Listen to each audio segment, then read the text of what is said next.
heading south of the Mason-Dixon. This is the Week in Review at the Abbeville Institute.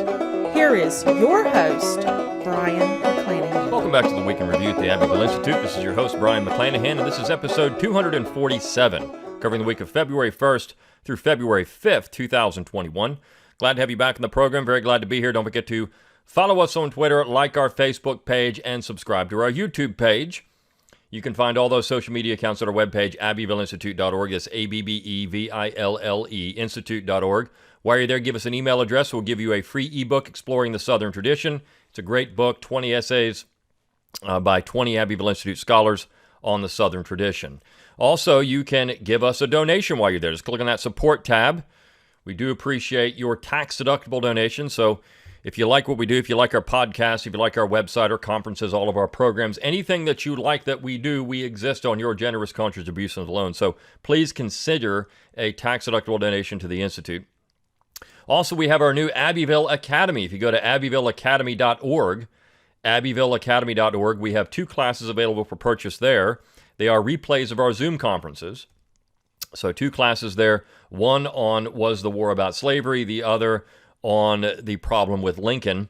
But of course, those also help support the Institute as well.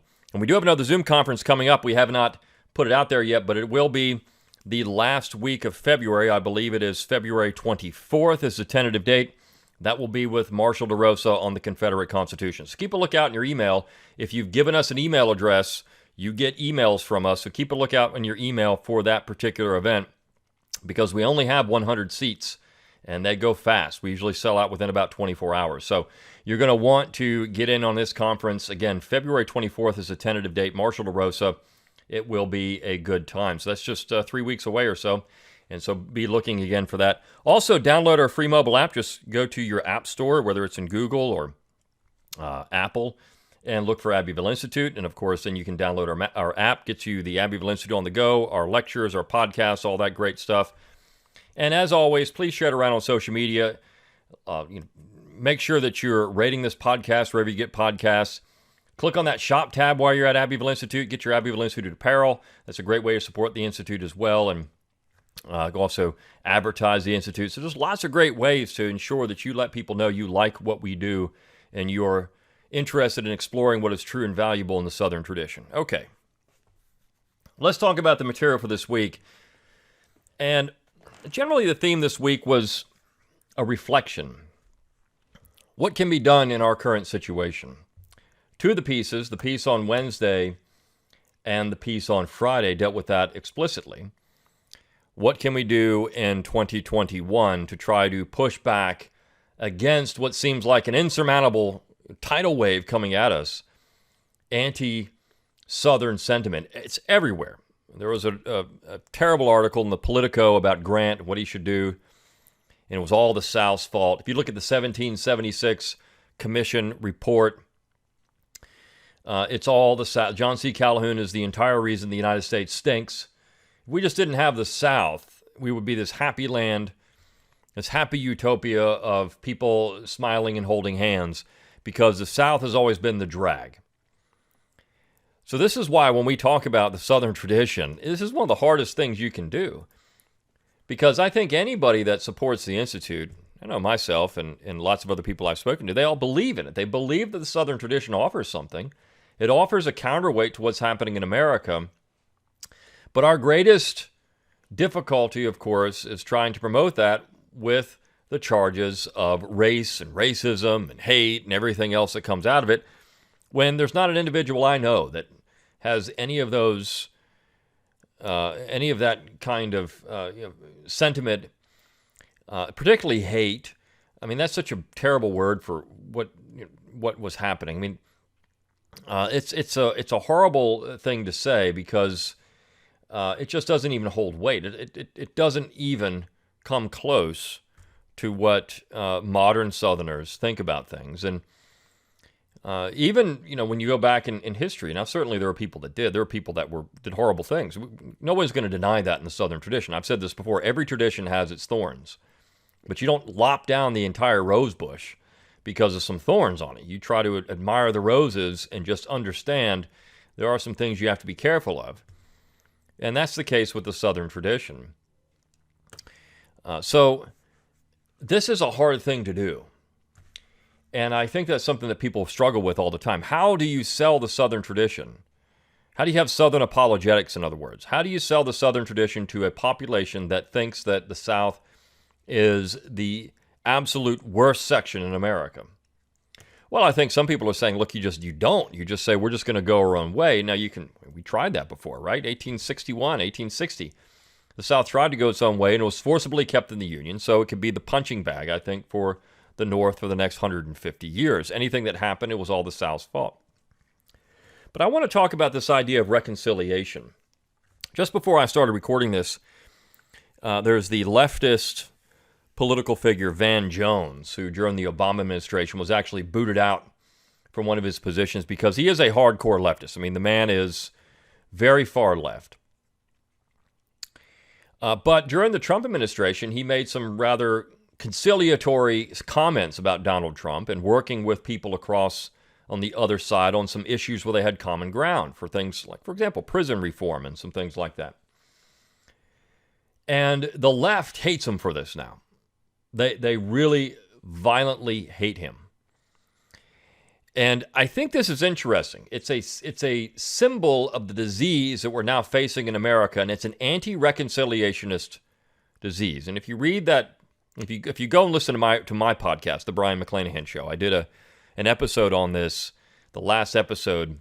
You can go to brianmcclanahan.com, BRION, McClanahan.com if you want to catch that. But I did an episode on this piece in Politico on Grant. And the entire premise of the piece is use the military to force people into unity. Essentially, that's what it comes down to. And the piece was championing U.S. Grant for doing just that during Reconstruction. Use the military to force unity. Well, that's not really unity, is it? That's not a spirit of reconciliation or compromise. It's essentially force. And then when the force is used, if you don't like our unity, you're going to die. And that is not a true definition of unity in any way. If that's what we really want, if people really want unity, if they want a reconciliationist message, then Reconstruction is not your period. And if you're talking about championing Reconstruction, you're not interested in unification. You're interested in punishment. Because that's what Reconstruction really was. It was punishment. And this is what people like Thad Stevens and others said it was. It was going to be punishment. To remake the South, to punish the South. This is what they wanted to do. And so Reconstruction was not unity. But there is a period of time in American history when we did have a general spirit of reconciliation and commitment to compromise. And it's not after the war. I mean, there is this period of time where you had some reconciliationist sentiment. And of course, Robert E. Lee became an American hero, and Stonewall Jackson was an American hero, and Southerners were part of the Union, and Southerners went out and fought in large numbers against the Germans in World War I, and the Spanish in the Spanish-American War, and the Nazis and Japanese in World War II. This is what they did, and they were heroes. And of course, participating in the Vietnam War and everything else.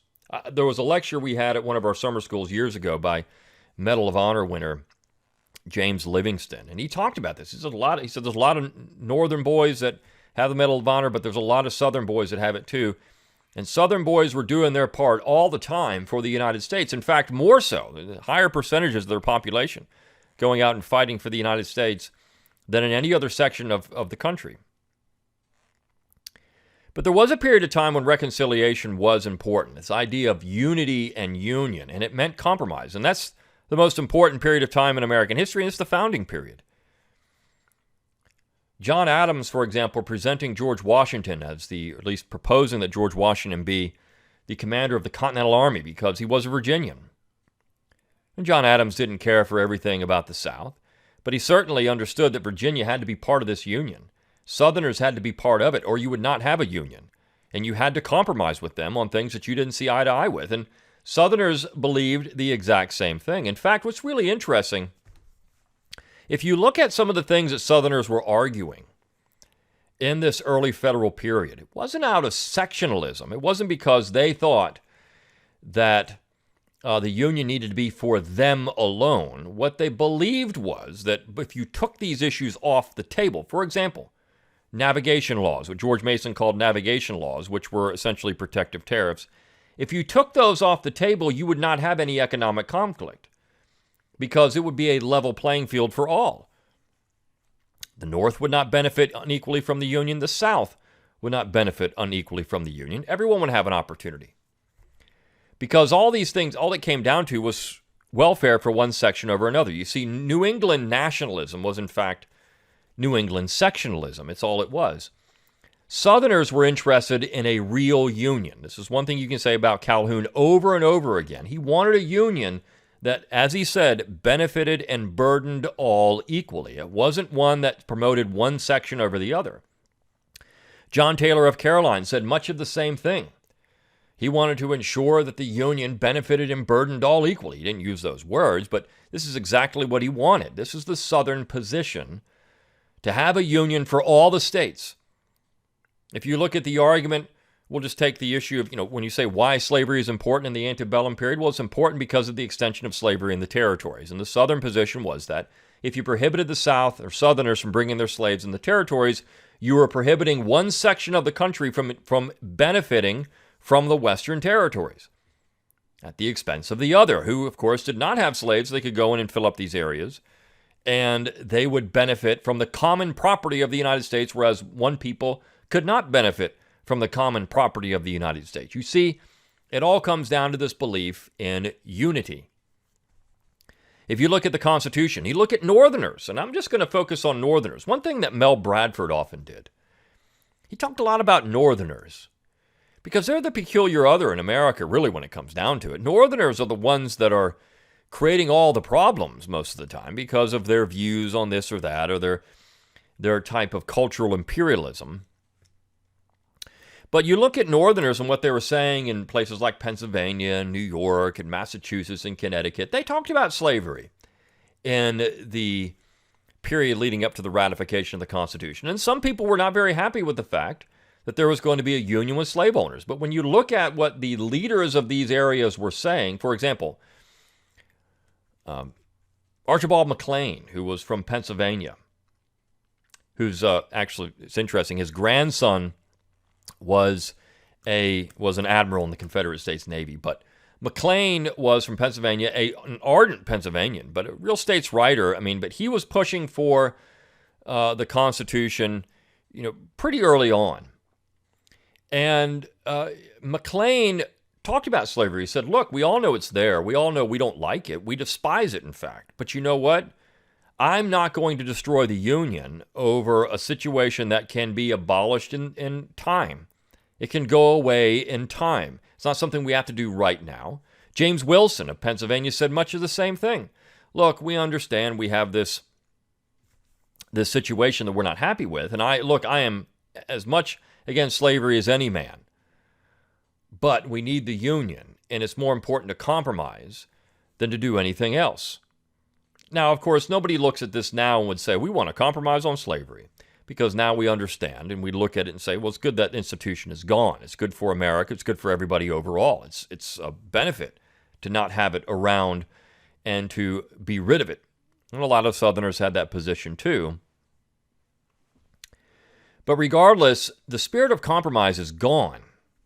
Van Jones was saying we can work with the right on certain issues with people, on certain things that we agree with. We can work with them on this.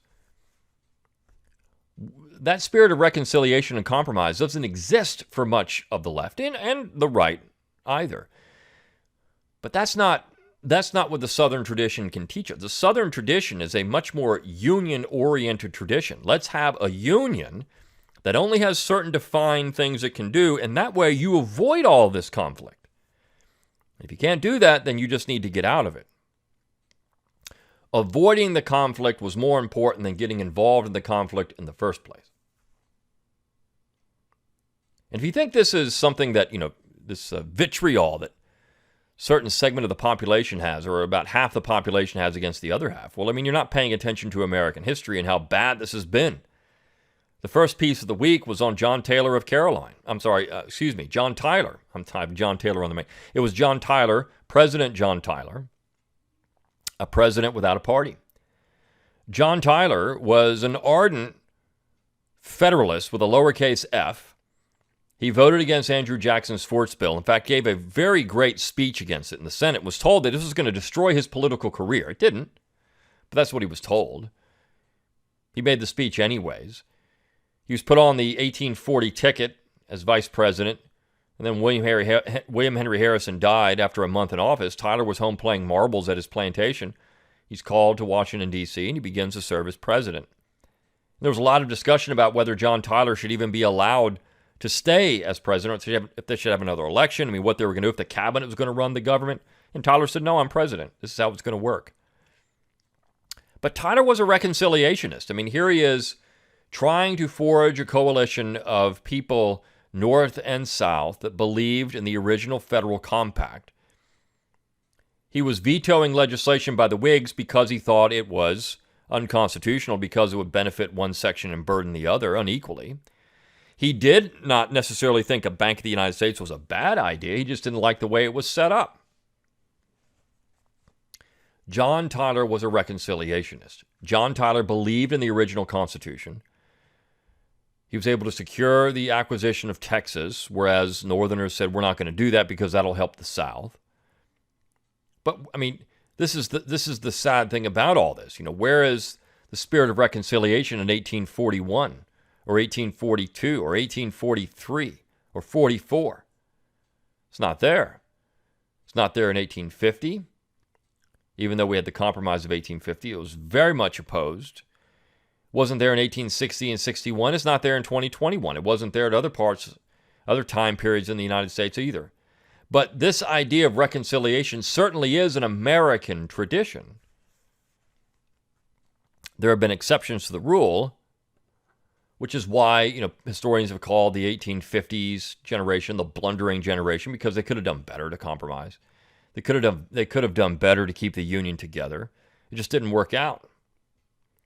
Southerners decided that the cost of Union was more than the benefit of Union, and so they left.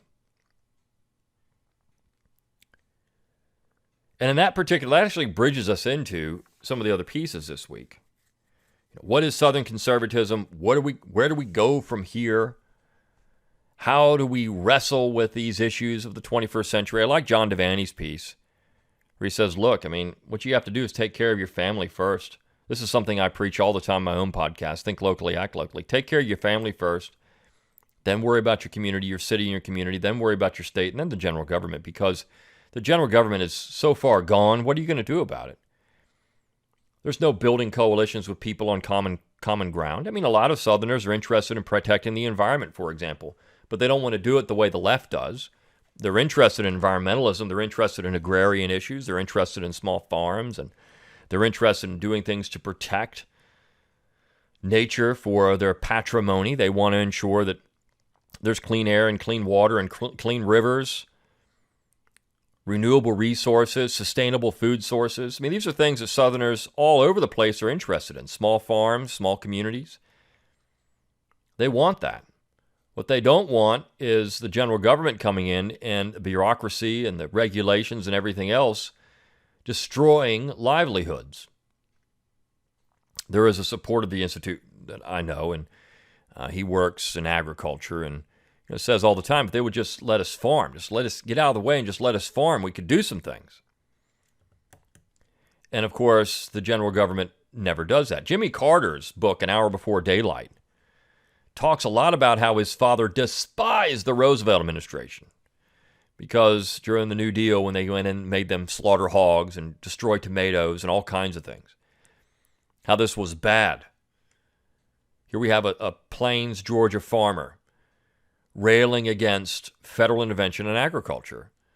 And it's only later on when the federal government starts to hand out subsidies to not produce certain things that people get on the dole. And that makes it much more difficult because it's acting directly on individuals. Makes it much more difficult to create an environment, a climate where people are going to say, we don't want the federal government involved. But farmers make a lot of money not to do things, not to have a dairy farm, not to produce certain things. They make a lot of money doing that.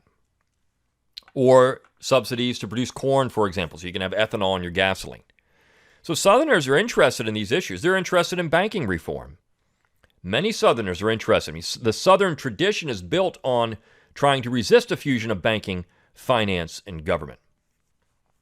That's the entire basis of it, the Jeffersonian traditions. The Southerners are there. They're right there with what's often considered to be the progressive left on that issue. The progressive left just doesn't understand it, I don't think, and they want to go in a direction with heavy-handed regulation.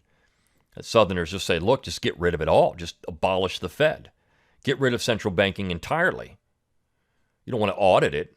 Audit is just going to show you the Fed's doing what it's doing, what it's supposed to do, which is manipulate the currency and credit of the United States. It's what it's supposed to do. It's what central banking has always done. This is why John Taylor of Caroline and Thomas Jefferson, among others, many, many others, were against it. It's why I'll Take My Stand was written in Who Owns America?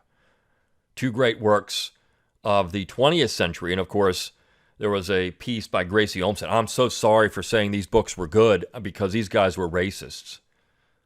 At the end of the day, I mean, what does that have to do with anything? Were they not right about banking and finance and small towns and small communities? Were they not right about those things? So because they held views that are repugnant to modern sensibilities, we can't listen to them at all on anything? I mean, we can't even listen to George Washington then or Thomas Jefferson. There's no way to do it because they held views that are repugnant to modern society as well. And of course, this is where the neoconservatives cause all kinds of problems because they would say, yeah, we should listen to Hamilton. Listen to John Adams, John Quincy Adams. Listen to these people. Who were they? They were all northern sectionalists who wanted to have a political economic system that's hostile to what we're talking about here. So it's important to understand there is common ground, but yet the left seems to never want to do it. There's common ground oftentimes from the right, from Southern conservatives, on issues that are just deal with hands-off approach by the federal government, on things that just are not under the purview of the general government, that the left would be leftist issues. It's not that Southern conservatives would want those things in their state, but generally they don't care what happens in California or Massachusetts or Oregon. Clyde Wilson saying, a Southerner can go years without thinking about what happens in Minnesota, but Minnesota is going to think about the South all the time. Because of what happened in Minnesota, we have to ban the Confederate flag. You see. Ridiculously stupid. But this is why it's a disease. This type of Yankee self-righteous delusional disorder, it's a disease. YSRDD, I called it years ago. It's a disease. And so when you think about what to do, and of course, John Devaney talking about, thinking about family first, and so did the Reverend Benjamin Glazer. He said the same thing. Think about family first. Think about reforming yourself first, reforming the Southern man. It goes to the soul and to the character first. You have to decide. You have to be a purposeful individual to do these things. And it's hard. It's not easy.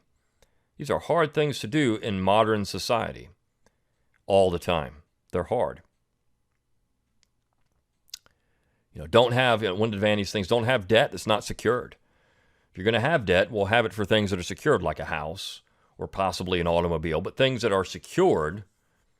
But don't just have personal debt, credit cards, and everything else. It's not a good idea to have that. And I mean, Southerners, look, they had a lot of debt. John C. Calhoun was in debt when he died. So was Thomas Jefferson. I mean, these people were buying land, and it was very hard for them. But at the same time, this idea of being independent matters. If you're independent, well, nobody can touch you. Don't like things just because the right tells you to like them or the left tells you to like them. Think about these things in terms of preservation for generations to come. What is it? Why is preserving clean water important? And what can you do on an individual basis? One of my favorite places in the part of the country where I live is a little private nature preserve. It's owned by a family, or a trust now, but it was owned by a family that was, very Southern. They loved the South. And they had this private nature preserve, and their whole goal is to preserve clean air and clean water and recreational lands for people to use, fish, and enjoy walking, biking. Hiking. Jefferson said, exercise is important. Take a hike. Go for a walk. It connects you with the land and the trees, the ground, and the air. It gets you connected with those things. You have to do those things. And so, I mean, that's part of this. You have to look inward. And you have to understand that consumerism, industrialism, these kind of things don't necessarily make you happy. I like, the Reverend Glazer talks about this with "I'll Take My Stand." He says the only response to this quote is how is this turning to the industrial gospel gone for the people of the South? How has it benefited the way we would like our culture to be and to act? Are we better off with the aforementioned tracts of land being taken into the expansion of the mega city? I think by any rational line, the answer would be no, we are not. Do we have more stuff? Sure. Do we have professional sports in Charlotte, Atlanta, Houston, Dallas, New Orleans, Nashville, and Jacksonville? Yes. What has that provided for us but loss of community and distinctions that once mattered? Was it worth all we had to steal from our grandchildren to get it? The answer should be obvious, and if it is not, well, then we see what we are up against moving forward. If we want to see the goals of the Southern agrarianism realized, we need to consider how much about our patterns of daily life are organized around the very barbarism Davison warns about, and that the 12 wanted the young men and women of the South to flee from. What example are we giving our young people, and how are we preparing the next generation to continue to move the torch down the passages of time? It begins with our own heeding of the call in the aforementioned paragraph. We must apostatize from the industrial gospel, repent our materialistic hedonism, and turn once more to the settled and careful ways of the past, for that is where the real success of the future lies. And I think people are turning to that. They're looking to these things. They're trying to find answers. This is when, again, we've had people say, I believe in the Southern tradition. I believe in what it can offer people. And it's not easy. Everybody likes, there's a reason why there's McDonald's in every corner in the South, because Southerners like McDonald's. It just, people like it. It's not saying that you have to partake in these things all the time or not partake in them, but you have to find a balance. I think one of the key things about all of this is balance. And I think Southerners certainly favored that. It was a balance in things. It's the old Aristotelian idea of balance, the doctrine of the mean. But finding that, and Southerners, of course, we're always looking for that. Where is the balance in nature and man? Where is the balance in material things in man? Where can we find this balance? And what people realize when they leave the South and they go to other places is that it's pretty all right down here. That even for all the negatives, and I think this is what Southern writers often said, they were critical of the South, but they were still Southerners and they still loved it. And they wouldn't trade it for anything else, because they realized there was no other place in America like it. And once you were gone, once you left, you wanted to get back because of the things that it offered the soul. It wasn't just home. It's what the South offered people. And of course, everybody that leaves their home, they leave where they're from, they always long for it. They always think, I want to go back and I want to be part of that again because of the memories of it. But what is it about the South that offers something substantial and real, something tangible? And I think the poem that we published on Tuesday, Following the Cotton, really speaks to this. And I want to read this poem, and this will be the last thing we talk about. And I want to read this poem. It's by Ruth Ann Holly. Mrs. Holly was a third generation of a Southern family in California. She wrote this on being able to return permanently to the South. So I want to read this, what it means to her to go back. The cotton fields grow row after row. We saw them from Grandma's back seat. The twins and I, arms and legs stuck together in the dog days' summer heat. The cotton fields grow row after row. We saw them from Granddad's back seat, until giving way to a palm-lined driveway leading up to the mansion in ruins. There were no slaves then, only Granddad and kin, picking cotton and working the gin. His name was Jack Higgins. His daddy was Lundy. His daddy, James Smiley Higgins. Alabama to Texas, and after the war, GTT nailed up on the door. Gone to Texas they went. The Garretts and Hermans, the Hagans and Vardemans, the Fergusons and more. There were Sullivans, Todds, and Mathises as well, Salmons and Becks in the flow. Their Scots-Irish culture they took with them west, their Bibles, cornbread, and fiddles.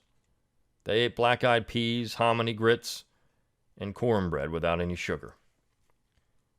Texas graveyards laid them to rest, these dear ones from the deep south, a history lesson cut in stone, as we are wont to remember. These are my people. These are my people. Let me never forget God's hand of providence in their lives. He sees, He knows, He cares.